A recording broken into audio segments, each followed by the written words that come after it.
një video e një gjarpri në Fierë, por ai duhet sqaruar që nuk është gjarpër, se parë është bullari famshëm dhe konsiderohet hardhuc apo jo. Na shpjego ti më mirë. Po, ajo e kam parë dhe atë video, edhe videon tjetër të një lloj gjarpri që u hodh tek fusha e aviacionit së fundmi.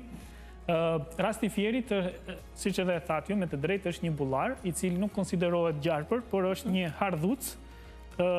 Po të shikohet, unë kam një guid këtu, e cila është për amfibe dhe reptilët e Europës. Ai është bullari.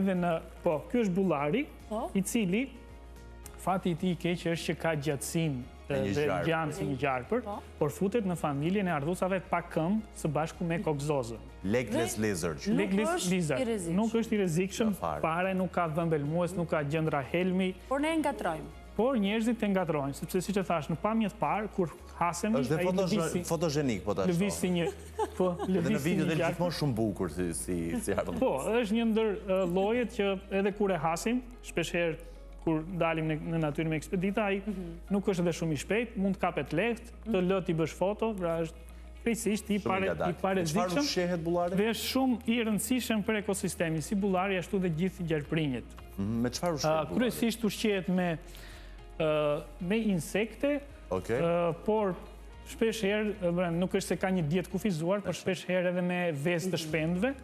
Dhe kjo është dhe një arsye që e shohim edhe pranë, sidomos në fshatra, pranë kotesit të pulave, ku afrohet për të ngrënë vezët. Shkon të ushqehet. Po,